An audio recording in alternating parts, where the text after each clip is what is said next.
ಇವತ್ತಿನ ಕೇಂದ್ರ ಸರ್ಕಾರದ 26-27ನೇ ವರ್ಷದ ಆಯವ್ಯಯವನ್ನು ಕೇಂದ್ರದ ಹಣಕಾಸು ಸಚಿವರು ಮಂಡನೆಯನ್ನು ಮಾಡಿದ್ದಾರೆ.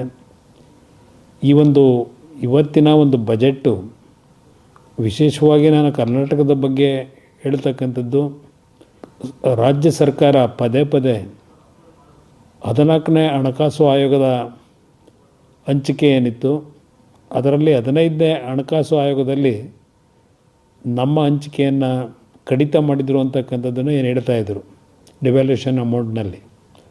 ಇವತ್ತು ರಾಜ್ಯ ಸರ್ಕಾರದ ಬೇಡಿಕೆಗೆ ಕಳೆದ 15ನೇ ಹಣಕಾಸು ಆಯೋಗದಲ್ಲಿದ್ದಂಥ 3.67 ಡಿವ್ಯಾಲ್ಯೂಷನ್ ಅಮೌಂಟ್ನ ಪರ್ಸೆಂಟೇಜ್ನಲ್ಲಿ ಈ ಬಾರಿ ಅದನ್ನು 4.17ಕ್ಕೆ ಏರಿಕೆ ಮಾಡ್ತಕ್ಕಂಥದ್ರ ಮುಖಾಂತರ ಸುಮಾರು 63,000 ಕೋಟಿ ರೂಪಾಯಿಗಳು ದೊರಕತಕ್ಕಂಥದ್ದು ಡಿವ್ಯಾಲ್ಯೂಷನ್ನ ಒಂದು ಸೆಕ್ಟರ್ನಲ್ಲಿ.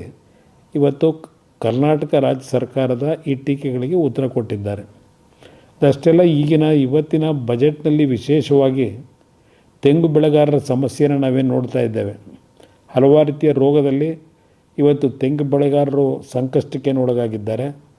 ತೆಂಗು ಬೆಳೆಗಾರರಿಗೆ ಪ್ರೋತ್ಸಾಹ ಕೊಡ್ತಕ್ಕಂಥದ್ದಕ್ಕೆ ಇವತ್ತು ಹಲವಾರು ಘೋಷಣೆಗಳನ್ನೇನು ಮಾಡಿದ್ದಾರೆ. ತೆಂಗು ಬೆಳೆಗಾರರ ಜೊತೆಗೆ ಇವತ್ತು ಕೊಕ್ಕೋ ಬೆಳೆಯತಕ್ಕಂಥದ್ದಕ್ಕೆ ಮತ್ತು ಕ್ಯಾಶ್ಯೂನೆಟ್ ಬೆಳೆಯತಕ್ಕಂಥ ವಿಷಯದಲ್ಲೂ ಪ್ರೋತ್ಸಾಹವನ್ನು ಕೊಡ್ತಕ್ಕಂಥ ಕೆಲವು ಯೋಜನೆಗಳನ್ನು ಘೋಷಣೆ ಮಾಡಿದ್ದಾರೆ.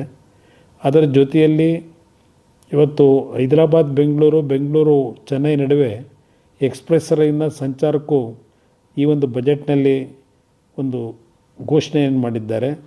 ಹೀಗೆ ಕರ್ನಾಟಕದ ವಿಷಯದಲ್ಲಿ ಏನು ಕೆಲವು ಕೊರತೆಗಳಿತ್ತು ಅದನ್ನು ಈ ಬಜೆಟ್ನಲ್ಲಿ ಆ ಕೊರತೆಗಳನ್ನು ನೀಗಿಸಲಿಕ್ಕೆ